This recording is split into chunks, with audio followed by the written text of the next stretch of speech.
Announcer Guy here for Sean and Kevin, world travelers who occasionally go to places you haven't been. In this episode, the boys are in a faraway land. So settle in and welcome to Travel by Numbers.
Charles Bridge is a historic bridge that crosses the Vltava River in Prague.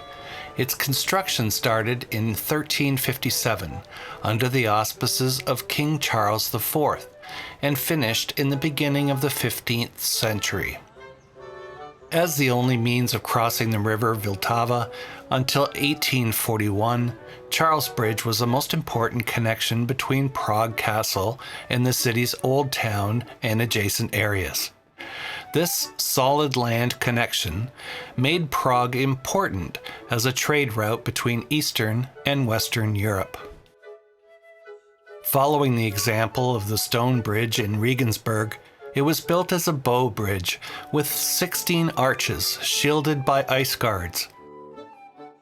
The bridge is decorated by a continuous alley of 30 statues and statuaries, most of them Baroque style, originally erected around 1700. They depict various saints and patron saints venerated at that time.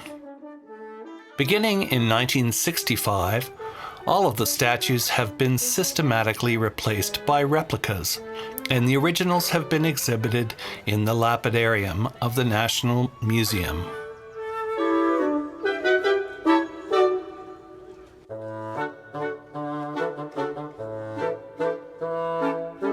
Crossing the bridge, we decided to make our way to Prague Castle, an imposing presence on the horizon from almost anywhere in the city.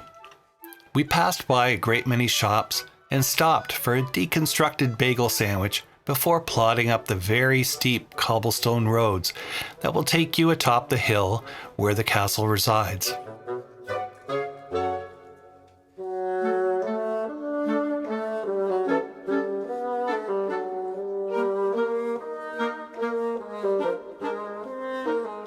Presidential guards guard the three main entrances to the Prague Castle.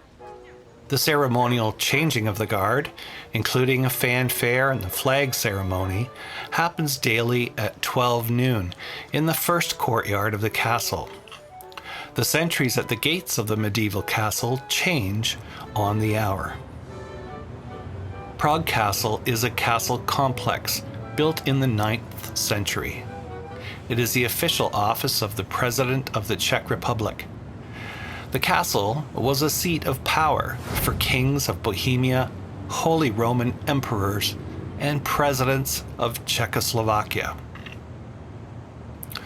According to the Guinness Book of World Records, Prague Castle is the largest coherent castle complex in the world. with an area of almost 70,000 square meters.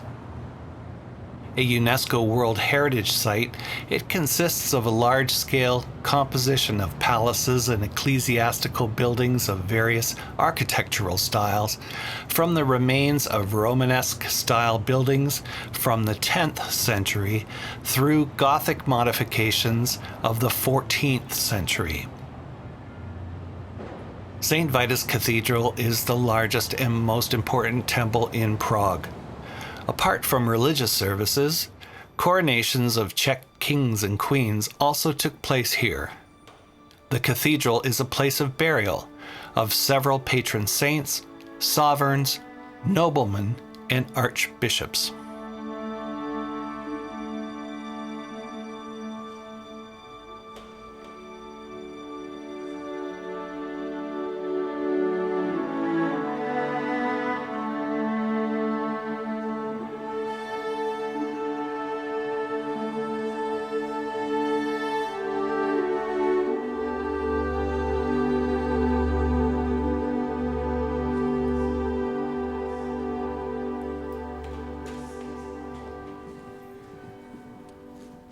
Situated in the chancel of the cathedral, in front of the high altar, is the royal mausoleum, below which there is the royal crypt. The chancel is surrounded by a ring of Gothic chapels. Czech sovereigns and patron saints are interred in some of them.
On this day, we decided to head towards a funicular that would take us up to the Stefanik Observatory.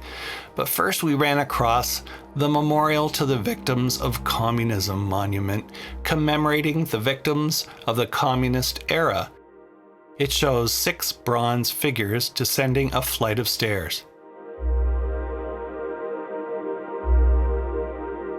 The funicular railway runs to the top of Petrin Hill. It opened in 1891, operating with a water balance drive system.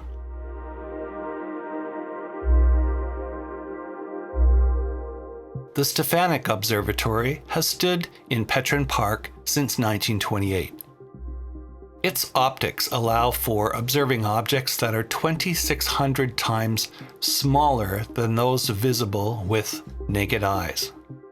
On bright sunny days, the visitors of the observatory could watch the sunspots and eventual protuberances, and sometimes also Venus.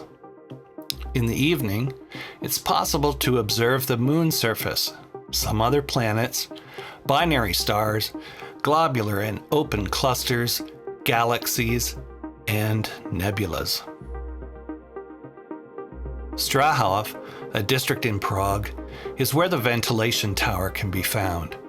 It was built in the 90s to vent carbon monoxide from the vehicle tunnel directly below.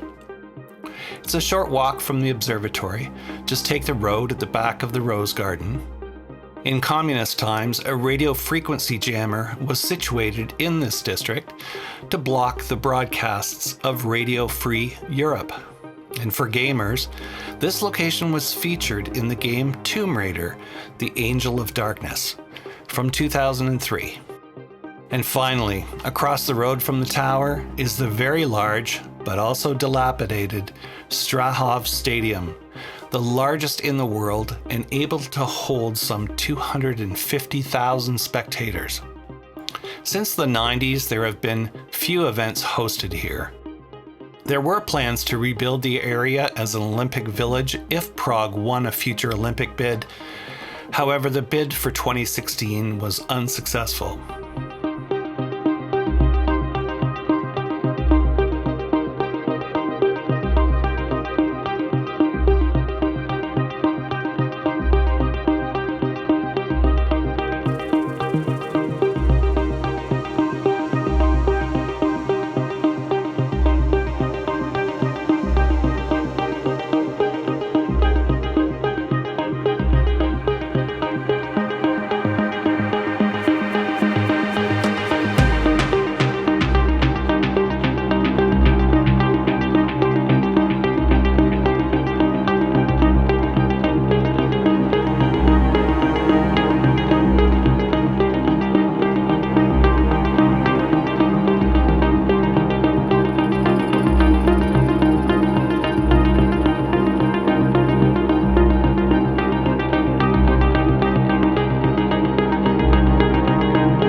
One of the things Sean and I do wherever we travel is take lots of pictures.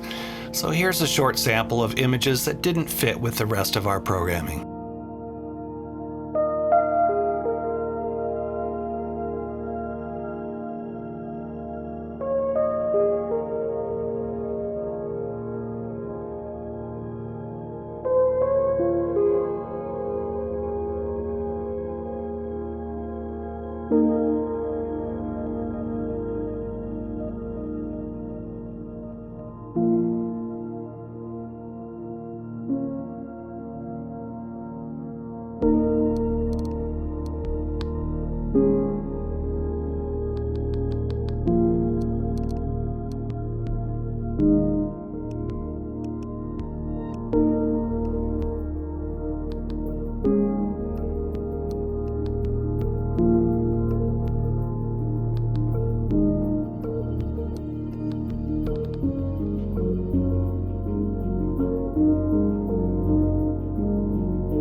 If you enjoyed today's episode, please click the like button. And by subscribing and turning notifications on, you'll help us create new content. Thanks for watching. And remember, experiences, not things.